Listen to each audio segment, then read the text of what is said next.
Okay, here's my Walmart bike story, if you can really call this a Walmart bike. It technically is a Walmart bike in my opinion, because back in 2005, 2006, I got one of these as my first sort of mountain bike. Before that I had a rally mountain bike from the 1980s. Um, parents got me, or it came from somewhere, I have no idea where. I would have been, 14 at the time, maybe younger than that, 13 probably? No, it was 2004, I can't remember. Um, But this was the bike that really got me into sort of like mountain biking. And I saw this the other day on Facebook sales for 35 quid. And I thought, hey, it looks like it's never ever been ridden. And I genuinely don't think it has. It still had the little bobbles on the tyres. I've just done 50 miles on it today. And the bobbles have gone, so, or nearly gone. Don't think they'll show on camera. Back in 2004, 2005, somewhere around that, I got one of these brand new off of eBay for about 200 quid. But I'm still calling it a Walmart bike because it's a Walmart bike spec, if you know what I mean. Um, it features an aluminium frame, which is probably the best part about the whole bike. It was because Coyote used to be a good company in the UK that made the Coyote DH2, Coyote DH3. I went on later to own those. And this was right about the time they got bought out by Concept Cycles, so the bikes went very downhill from there. In this case, it's an OK frame with some really crappy parts put on it to make it the £200 price point. So yeah, it's an aluminium frame.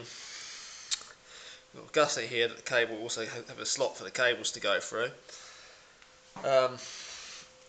We've got this piece here by the chainstays is actually milled out of one lump of aluminium, then it's welded together to the chainstays and the bottom bracket shell, which is really neat. It makes the frame very, very stiff. Disc mount here, sorry about the mess, this place is being renovated at the moment. Disc brake mounts on here with the Promax cable disc brakes. Woohoo! And that was like a big deal back in 2004. Disc brakes were becoming sort of like mainstream on your cheaper bikes, and it was a big deal as a kid having a bike with disc brakes, even if these are worse than V-brakes. Nobody really cared. But yeah, they are Crosser Expose 36 spoke wheels, woohoo, and it's a spin-on freewheel hub by Joytech. Fantastic, none of this modern cassette rubbish. Of course I'm only joking there, cassette hubs are far better than this thing. The axle's not supported by another bearing, so there's more area for it to bend or snap, so this is a much worse design. But needless to say, despite this thing's flaws, it was indeed the bike that got me into mountain biking, and if I didn't have one of these, I probably wouldn't be as into it as I am today. Like, I literally don't walk anywhere, I pretty much cycle everywhere.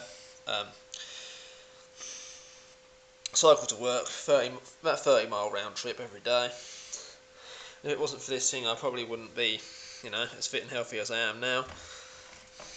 So yes, got a Pro Wheel chain set on it. Square taper, of course.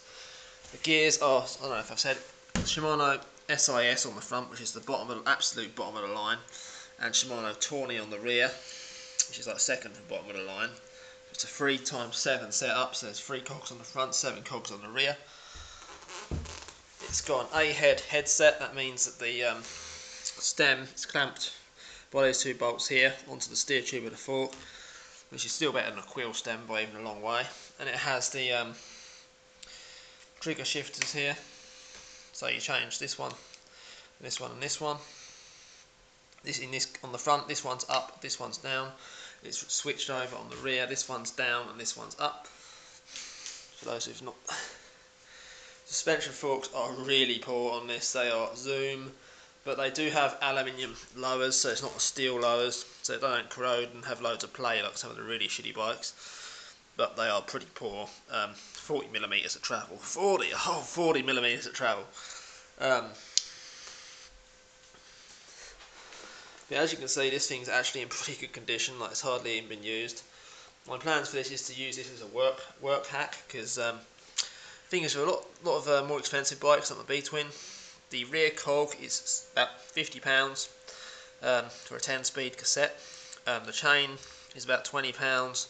bottom bracket's £21 and the crank set is about £100. On this is a tenner, chain's $6.99.